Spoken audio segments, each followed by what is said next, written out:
오늘 우리 교신 하나님 말씀은 에스겔 19장 10절에서 14절 말씀입니다. 구약 에스겔 19장 10절에서 14절 같이 교도하도록 하겠습니다. 제가 먼저 읽겠습니다. 내 피의 어머니는 물가에 심겨진 포도나무 같아서 물이 많으므로 열매가 많고 가지가 무성하며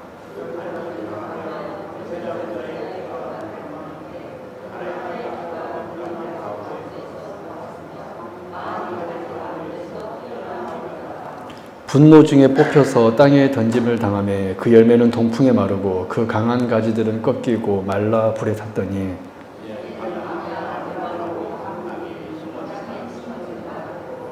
같이 읽겠습니다. 불이 그 가지 중 하나에서부터 나와 그 열매를 태우니 권세 잡은 자의 규가 될 만한 강한 가지가 없도다 하라.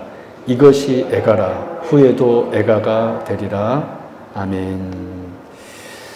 네, 오늘 오신 여러분들 환영하고 축복합니다. 오늘은 에스겔 19장 말씀 같이 나누도록 하겠습니다. 여러분, 선지자 에스겔의 이름은, 에스겔은 하자크, 강하다는 단어와 엘, 하나님이란 이 두 히브리어 단어가 이루어진 이름으로 에스겔, 하나님은 강하시다 라는 그런 뜻을 가진 이름입니다. 이렇게 에스겔의 이름 그대로 우리 하나님은 강하신 분이십니다. 여러분 믿습니까? 하나님은 강하신 분인데 남유다의 마지막 네 왕들인 여호아스, 여호야김, 시드기야. 남유다의 마지막 네 왕들이 있었는데 여호아스, 여호야김, 시드기야. 이 왕들은 강하신 하나님께 도움을 구하지 않았습니다. 지금 바벨론이 이스라엘을 침공하여서 나라가 풍전등화와 같은 그런 상황 속에서 이 네 왕들은 그 하나님께 도움을 요청하지 않았다라는 거예요. 여러분, 그래서 어떻게 되었습니까? 멸망이 선포되었고 또 시행되었습니다. 그래서 에스겔 선지자는 특별히 오늘 본문에서 두 이미지를 사용하여서 남유다의 멸망을 선포했는데 그것은 바로 사자 새끼와 포도나무입니다. 사자 새끼와 포도나무입니다. 여러분, 우리에게는 이 두 이미지가 사실 어떤 큰 느낌이 없습니다. 여러분, 사자 새끼, 포도나무 이 두 이미지에 여러분 연상되는 어떤 단어들이 있습니까? 여러분 생각나는 것이 있습니까? 사자 새끼와 포도나무. 그러나 당시 유다 백성에게는 이 사자 새끼와 포도나무는 매우 친숙한 이미지였습니다. 왜냐하면 창세기 49장에 보면 야곱이 그의 네 번째 아들 유다를 축복하면서 바로 사자 새끼와 포도나무의 이미지를 사용하면서 축복하였기 때문에 그렇습니다. 그래서 당시 유대인들은 사자 새끼, 포도나무 하면 무엇을 생각했냐면 야곱이 그 네 번째 아들 유다에게 한 그 축복을 항상 생각했습니다. 그래서 오늘은 창세기 49장을 비롯한 구약의 여러 말씀들을 함께 살펴보면서 우리의 구원과 하나님의 언약과의 관계가 어떤 것인지 우리가 오늘 살펴보고, 또 그래서 우리는 신자로서 정말 우리는 종말의 시대를 살아가고 있는데 오늘을 어떻게 살아야 하는지 깨닫게 되는 그런 복된 시간 갖도록 하겠습니다. 오늘 또 하나님께서 여러분들에게 은혜 주실 줄로 믿습니다. 첫 번째, 오늘 말씀이 어쩌면 우리에게 처음에는 무거울지 모르겠지만 우리에게 은혜로 다가올 것입니다. 첫 번째 주제입니다. 하나님의 언약 아래에 있어도 다 구원받지는 않습니다.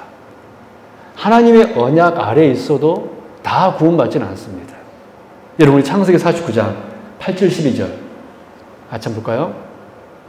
먼저 오늘 본문 말씀 보기 전에 야곱의 축복을 먼저 보도록 하겠습니다. 같이 읽습니다. 시작. 유다야, 너는 내 형제의 찬송이 될지라. 내 손이 내 원수의 목을 잡을 것이요 내 아버지의 아들들이 내 앞에 절하려다. 유다는 사자 새끼로다. 그분은 언제 다칠까요? 유다는 누구다? 사자 새끼로다.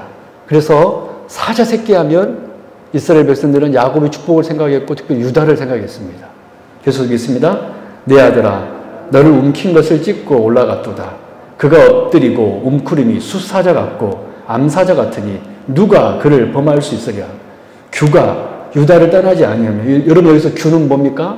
왕의 홀입니다. 홀. 왕의 지팡이. 계속 있습니다. 통치자의 지팡이가 그 발 사이에서 떠나지 아니하기를 실로가 오시기까지 이르리니 그에게 모든 백성이 복종하리로다. 그의 나귀를 포도나무에 매며, 그분 언제나 칠까요? 그의 나귀를 어디에 매며? 포도나무. 그래서 포도나무 하면 생각나는 인물이 누구입니까? 유다예요. 계속 있습니다. 그의 암나귀 새끼를 아름다운 포도나무에 맬 것이며 또 그 옷을 포도주에 빨며 그의 복장을 포도즙에 빨리로다. 그의 눈은 포도주로 인하여 붉겠고 그의 이는 우유로 말미암아 희르로다. 아멘. 여러분 이 말씀이 바로 야곱이 네 번째 아들 유다에게 했던 축복의 말씀입니다. 여러분 이 창세기 49장 말씀 보면 야곱이 유다를 축복하는 것은 크게 두 부분으로 나눠지는데 첫째 부분은 사자 새끼의 축복이고 둘째 부분은 포도나무의 축복입니다. 즉 사자 새끼의 복은 하나님께서 유다 지파에게 영원한 왕권을, 사자하면 왕이잖아요. 동물의 왕. 하나님께서 유다 지파에게 영원한 왕권을 주시겠다는 것이고, 여러분 그래서 나중에 이스라엘의 왕들은 어느 지파였습니까? 유다 지파였던 거예요. 또 포도나무의 복은 어떤 복입니까? 여러분 생각대로 번영의 복과 풍요의 복과 기쁨의 복이 너에게 있을 것이다 라는 축복이었습니다. 이것이 야곱이 그의 네 번째 아들 유다에게 해준 축복의 말씀입니다. 너는 사자 새끼가 될 것이다. 너는 왕이 될 것이다. 너는 포도나무 될 것이다. 너의 지파는 번영할 것이다. 기쁨이 있을 것이다. 이것이 여러분 야곱이 유다에게 내린 축복입니다. 그래서 이스라엘 사람들은 사자 새끼, 포도나무 하면 야곱의 축복이 생각나면서 누가 떠올랐을까요? 유다가 떠올랐습니다. 유다 지파. 유다 지파. 그런데 여러분 에스겔 오늘 본문 19장에 나오는 사자 새끼와 포도나무는 어떻게 그려지고 있습니까? 우리가 지금 방금 살펴본 창세기 49장에서는 이 사자 새끼와 포도나무가 너무 아름답게 묘사되어 있습니다. 그래요, 안 그래요? 그렇죠? 그런데 오늘 본문은요, 완전히 정반대의 모습입니다. 먼저 사자 새끼가 어떻게 되는가 볼까요? 8절, 9절 같이 읽습니다. 시작. 이방이 포위하고 있는 지방에서 그를 치러 와서 그의 위에 그물을 치고 함정에 잡아. 그분 언제나 칠까요? 그의 위에 그물을 치고 함정에 잡아. 지금 그는 누구를 말하는 걸까요? 사자 새끼, 유다 지파를 말하는 거겠죠? 남유다. 계속 있습니다. 우리에 놓고 갈고리를 꿰어 끌고 바벨론 왕에게 이르렀다니 그를 옥에 가두어 그 소리가 다시 이스라엘 산에 들리지 아니하게 하려 함이라. 또 포도나무는 어떻게 되나 볼까요? 창세기 49장의 포도나무는 너무나 풍요로웠는데 에스겔 19장의 포도나무는 어떻게 되는가? 여러분 11절 12절 말씀 보십시오. 시작. 그 가지들은 강하여 권세 잡은 자의 규가 될 만한데 그 하나의 키가 굵은 가지 가운데서 높았으며 많은 가지 가운데서 뛰어나 보이다가 분노 중에 뽑혀서 땅에 던짐을 당하며 그 열매는 동풍에 마르고 그 강한 가지들은 꺾이고 말라 불에 탔더니 언제라 하실까요? 가지들은 꺾이고 말라 불에 탔더니. 여러분 창세기 49장의 그 사자 새끼와 포도나무의 이미지와 지금 에스겔 19장의 사자 새끼와 포도나무 이미지는 어떻습니까? 정반대로 그려지고 있습니다. 그 용맹했던 사자 새끼는 에스겔 19장에서 우리에 갇혀서 질질 끌려 바벨론으로 가고 있습니다. 그 번성했던 포도나무는 어떻게 되고 있습니까? 동풍에 말라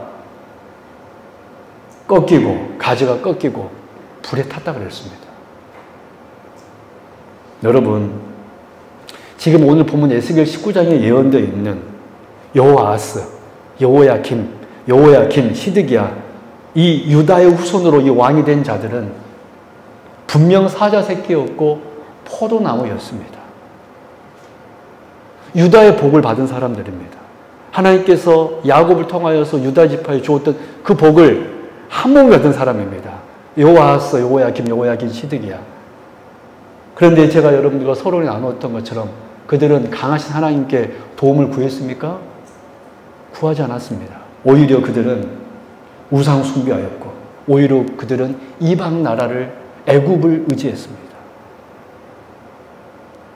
창세기 49장에서는 이들이 분명 유다의 후손으로서 왕이 된 자들이기 때문에 분명히 사자 새끼이고 포도나무인데 이들이 패역해짐으로 어떻게 되었습니까? 완전한 멸망에 선포되었고 멸망에 이르게 되었다라는 거예요. 분명히 이 네 왕들은 창세기 49장 언약 아래 있었던 사람인데 어디 아래 있었어요? 창세기 49장 이 축복 아래, 언약 아래 있었던 자들인데 유다 지파의 왕들이었으니까. 근데 그들의 결론은 어떠했습니까? 그들의 결론은 심판이었고 멸망이었다라는 거예요. 사람 여러분, 언약 아래에 있다고 해서 여러분 다 구원받는 게 아닙니다. 이 말은 오늘 우리에게 적용하면 우리가 교회에 출석하여 우리가 하나님의 말씀을 듣는 사람이라 할지라도 듣고 있다 할지라도 어떤 분들은요 말씀 들어도요 멍하니 듣고 있는 분들이 계세요. 어떤 분들은 말씀 들으면서 비판적으로 듣는 성도도 있습니다. 사랑 여러분, 우리 성도님이 그렇다는 것이 아니에요.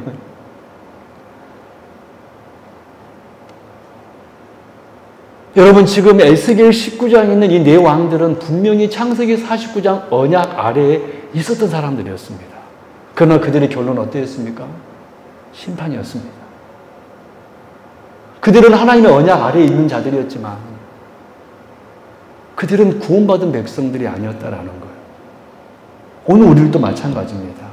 이 시대에 얼마나 많은 그리스도인들이 있습니까? 요즘에는 많이 줄었다고는 하지만 그래도 한국 교회는 세계 다른 나라에 비해서는 아직도 그래도 부흥한 그런 교회입니다.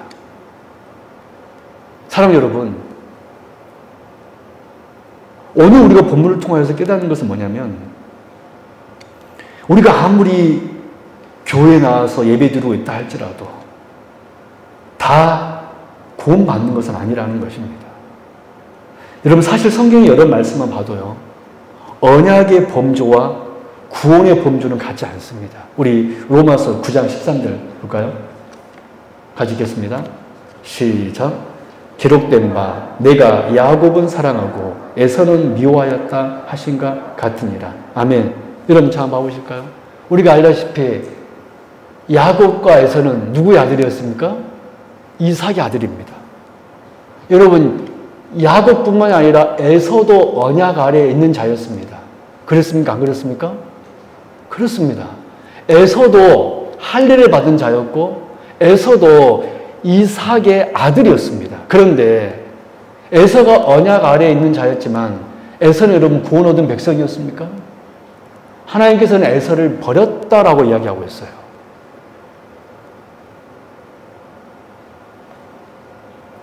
에서는 선택받은 자가 아니었다는 것입니다. 에서는 분명 언약의 테두리 안에 들어있었음에도 불구하고 그는 구원받지 못한 자였습니다. 여러분 그러므로 우리가 오늘 에스겔 19장 본문과 우리가 구약의 여러 말씀들을 통하여서 깨닫게 되는 첫 번째 교훈은 무엇입니까? 언약 아래 있다 할지라도 내가 지금 이 교회 아래 있다 할지라도 다 구원받지는 않는다는 거예요. 저는 지금 여러분들이 구원받지 않는다는 것을 얘기하는 것은 아닙니다. 그럼 절대로 오해하면서 듣지 않았으면 좋겠어요. 성경의 원리를 말하고 있는 것입니다. 우리가 언약을 있다고 하여서 다 구원 얻은 백성은 깃 아니다? 아니다라는 거예요. 근데 우리는 너무 쉽게 구원을 생각한다는 것이죠. 여러분, 사실 우리는요, 솔직히 하나님께서 나를 선택하셨는지 객관적인 어떤 사실로는 압니까? 모릅니까? 몰라요. 하나님께서 저와 여러분을 선택하셨는지는 객관적인 사실로는 절대 모릅니다. 왜? 선택은 누구의 주권이 있기 때문에? 하나님의 주권. 여러분 오늘 말씀 잘 들으십시오. 선택은 하나님의 주권이 있기 때문에 나를 하나님께서 선택했다는 거 여러분 객관적인 사실로 여러분 증명해 볼 수가 없어요. 여러분 우리 가슴에 여러분 써져 있습니까? 얼마 전에 제가 이런 설교를 했습니다. 우리는 주님의 것이다. 우리 가슴에는 누구 이름이 있다? 주님의 이름이 있다라고 그런 설교를 한 적이 있어요. 근데 솔직히 우리 보입니까? 안 보입니까? 안 보여요. 즉 객관적인 사실로는 확인할 수가 없다라는 것입니다. 왜냐하면 선택은 하나님의 주권에 속한 것이기 때문에 그래요. 그러나 우리가 그것은 모르지만 하나님이 나를 선택했는지 안 했는지를 모르지만 우리가 아는 것은 있습니다. 여러분 그것이 무엇일까요? 이것이 중요한데요. 따라합니다. 나는 언약 안으로 부르심을 받았다. 이건 믿음으로 고백하십시오. 나는 언약 안으로 부르심을 받았다. 지금 우리가 교회 안에 있으니까 우리는 어디 안에 지금 부르심을 받았어요? 언약 안에 부르심을 받은 거예요. 믿습니까? 두 번째. 그래서 나는 따라합니다. 그래서 나는 말씀에 순종해야 된다. 우리가 이것을 안다라는 거예요. 하나님이 나를 객관적으로 선택했는지를 모릅니다. 그러나 우리가 한 가지 확실히 아는 것은 있는데 우리가 하나님의 언약 속에 있다라는 것과 그래서 그 언약의 말씀에 뭐 해야 된다는 것을 압니까? 순종해야 된다는 거. 여러분 이거 알아요 몰라요? 여러분 우리는 확실히 아는 것을 붙들 수 있기를 바랍니다. 여러분 성경은 우리에게 나 자신이 선택받았는지 안 받았는지를 고민하라고 가르치지 않아요. 왜냐하면 그렇게 되면은 우리는 죄 때문에 끝없는 범민에 시달릴 뿐이기 때문에 그렇습니다. 그럴까 안 그럴까요? 하나님께서 그거를 고민하라고 가르치면 우리는 죄 한 번 지으면 우리는 그때부터 고민하게 될 것입니다. 나는 과연 하나님의 백성이 될까? 나는 구원받을 수 있을까 없을까? 여러분 하나님은요 우리에게 내가 선택받았는지 안 받았는지 고민하라고 하지 않아요. 할렐루야. 오히려 여러분 신자는요 무엇을 고민하는지 아세요? 우리 고린도후서 7장 10절 같이 볼까요? 시작. 하나님 뜻대로 하는 근심은 후회할 것이 없는 구원에 이르게 하는 회개를 이루는 것이요 세상 근심은 사망을 이루는 것이니라. 아멘. 여러분 오히려 사도 바울은요 우리에게 뭐라고 이야기합니까? 근심해라. 근데 무엇을 근심하라고 그랬습니까? 하나님의 뜻대로 하는 근심은 후회할 것이 없나니 무엇에 이르게 한다? 구원에 이르게 한다. 뭔 말입니까? 진짜 우리가 신자라면요 오늘 말씀 잘 들으십시오. 진짜 여러분이 하나님의 신자라면 내가 선택받았는가 안 받았는가를 고민하는 것이 아니라 내가 지금 하나님의 말씀에 그 언약에 그 말씀대로 순종하고 성실하게 살고 있는지 아닌지를 고민하며 산다라는 거예요. 믿습니까? 그게 바로 진짜 신자예요. 여러분 아이들이 자녀들이 여러분 앞에 와서 심각하게 찾아와서 아빠 나 아빠 아들 맞아? 라고 말하는 아이 있습니까? 진짜 우리 부모님의 아들이고 딸이라면 절대 그 말 부모님에게 하지 않아요. 이게 우리에게 영적으로 적용하면 저와 여러분이 진짜 하나님의 구원 얻은 백성이라면 내가 선택받았는지 안 받았는지에 대한 고민이 없습니다. 오히려 무엇을 고민합니까? 내가 오늘 하나님의 뜻대로 살았는지 그렇지 않았는지. 믿으십니까? 여러분 이해하셨습니까? 그렇게 고민하는 사람이 신자라는 거예요. 성경은 오히려 그렇게 고민하는 근심은 오히려 후회할 것이 없나니 뭐에 이르게 한다? 구원에 이르게 한다. 할렐루야. 저는 오늘 여러분들이 오늘 말씀을 들으면서 정확하게 알 수 있기 바랍니다. 교회 나오면 구원 얻는 것이 아닙니다, 여러분. 내가 어떤 집사의 직분을 받고, 내가 권사의 직분을 갖고, 내가 장로의 직분을 갖고, 내가 목사의 직분을 받는다고 할지라도 그것 여부가 구원의 이 여부는 아니라는 거예요.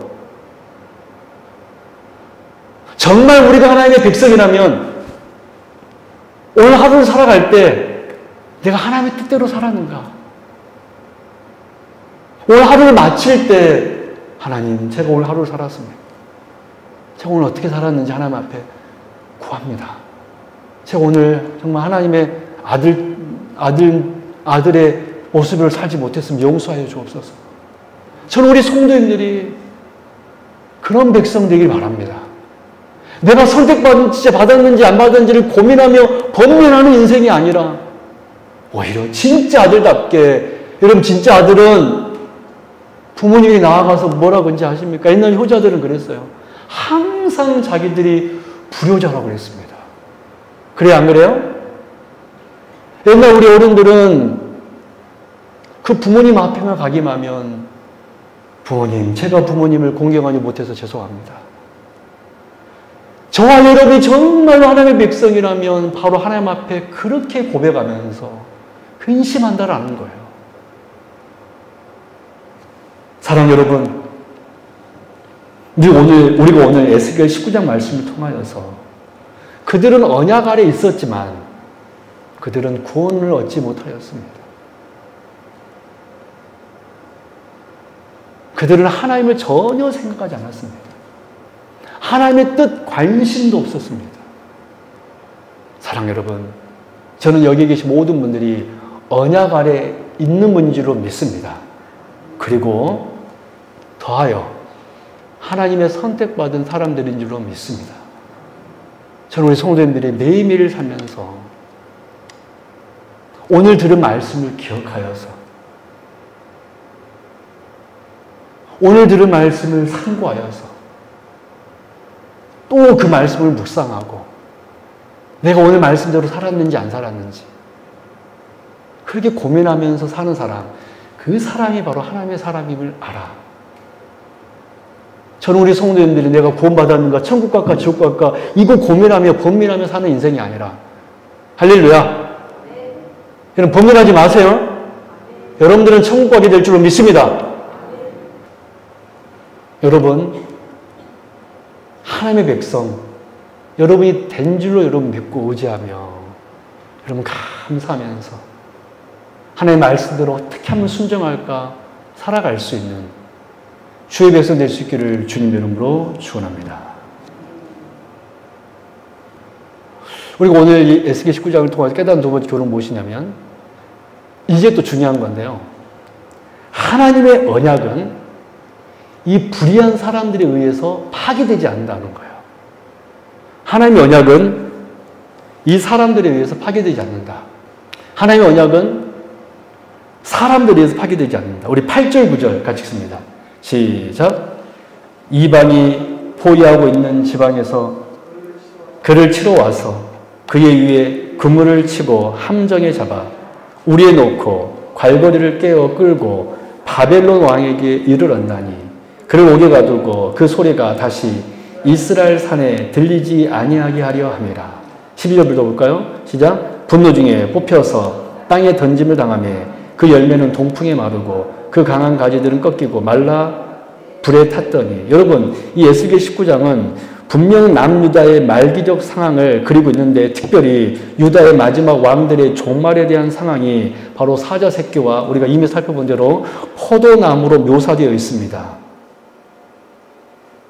그럼 여러분, 창세기 49장의 하나님의 이 약속과 축복은 이러한 악인들에 의하여서 이런 파기되는 것일까요?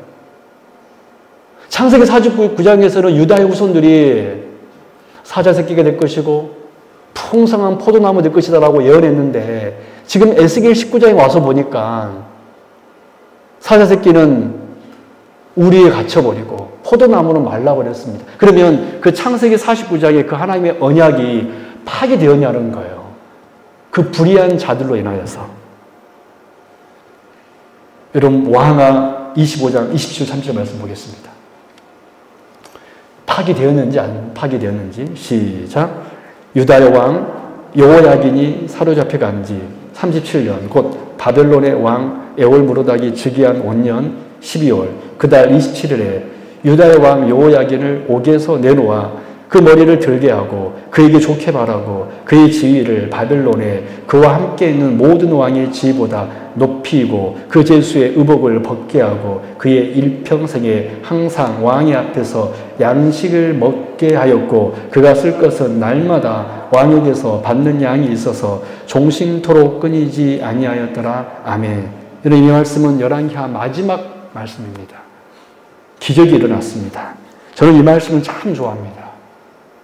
이 요야기라는 인물, 우리가 이미 살펴본 대로 불의하여서 이미 바벨론의 포로로 끌려갔습니다. 그 사자 새끼는 우리에 갇혀서 끌려갔습니다. 희망이 없어진 거죠. 겉으로 보기에는 창세기 49장의 그 하나님의 언약과 약속이 이 불의한 자들로 인하여서 파기된 것처럼 보입니다. 그러나 놀라운 회복과 기적이 일어났습니다.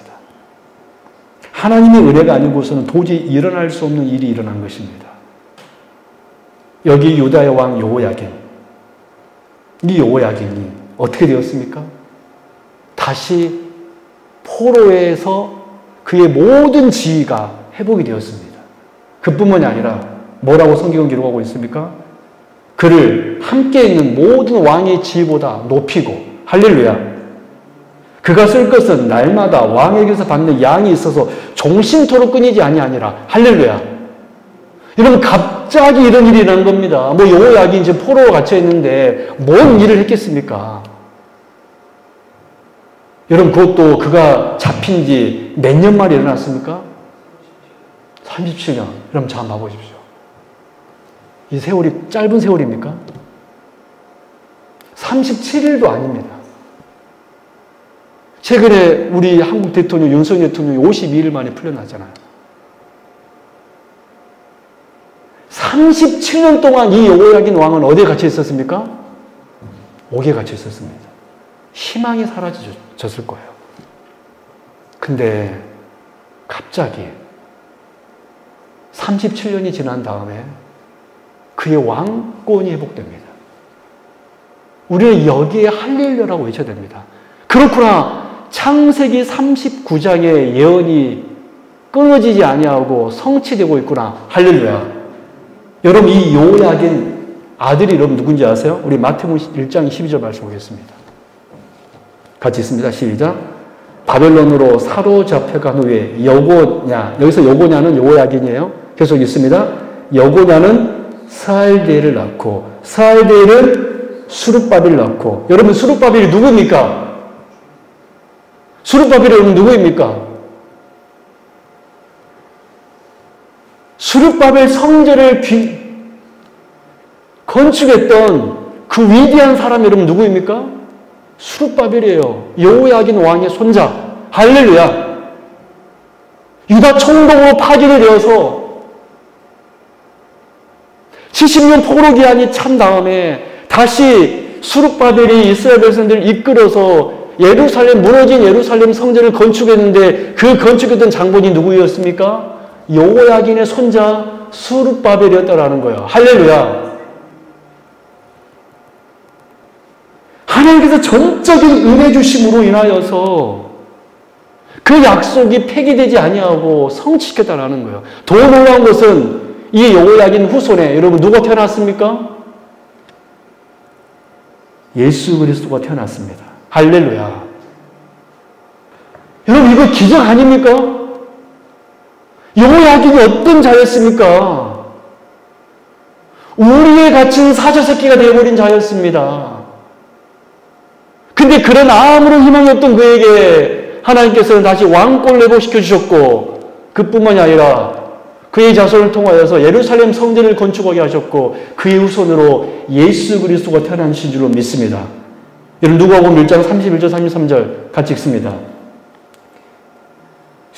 시작. 보라, 내가 잉태하여 아들을 낳으리니 그 이름을 예수라라. 그가 큰 자가 되고 지극히 높으신 이의 아들이라 일컬어질 것이요 주 하나님께서 그 조상 다윗의 왕위를 그에게 주시리니 영원히 다윗의 집을, 야곱의 집을 왕으로 다스릴 것이며 그 나라가 무궁하리라. 요한계시록 5장 5절 같이 읽습니다. 시작. 장로 중에 하나가 내게 말하되 울지 말라. 유다 지파의 사자 다윗의 뿌리가 이겼으니 이 책과 그 7인을 떼시리라 하더니 아멘.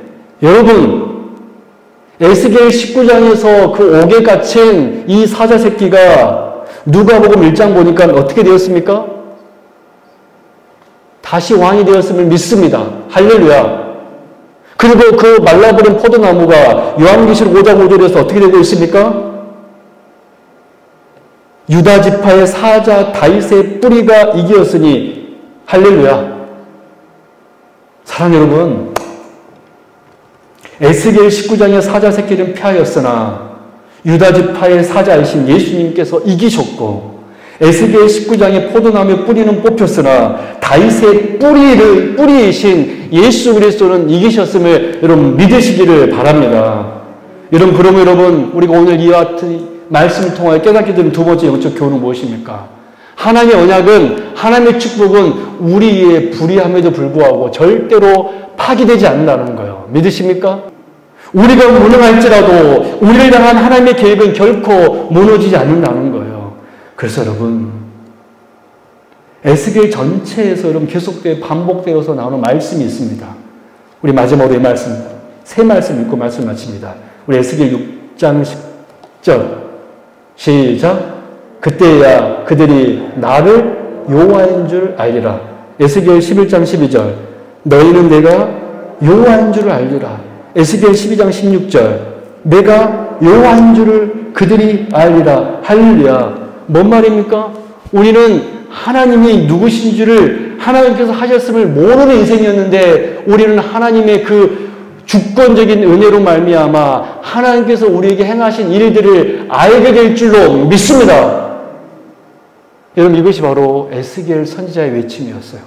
너희들은 언젠가, 지금은 모르는 백성이지만, 지금은 부인하는 백성이지만 너희는 하나님을 알게 될 것이다. 여러분, 하나님의 언약은요 절대로 우리 사람들에 의해서 파기되지 않습니다. 이것이 은혜예요. 우리가 왜 구원 얻은지 아십니까? 하나님의 은혜로 여호야긴이 다시 그의 모든 것이 회복되어서 예수 그리스도의 족보에 그가 기록된 것처럼 오늘 우리들도 하나님의 그 주권적인 사랑으로 말미암아 하나님의 생명책에 저와 여러분이 기록될 줄로 믿습니다. 기도하겠습니다. 하나님 아버지 감사합니다. 오늘 이렇게 오늘 하나님의 말씀을 통하여서 우리가 하나님의 언약 아래 있다 할지라도 구원 얻을 수 없음을 알았고 또한 한 가지 더 우리의 불의함에도 불구함에도 하나님의 언약은 절대로 파기되지 않음도 알았습니다. 우리 성도님들, 내가 하나님의 선택받았는지 안 받았는지를 고민하는 그런 불쌍한 인생 되지 않게 하여 주옵시고 오히려 오늘 내가 하나님의 뜻대로 살았는지 안 살았는지를 더 고민하는 주의 성도님들 되게 하여 주옵소서.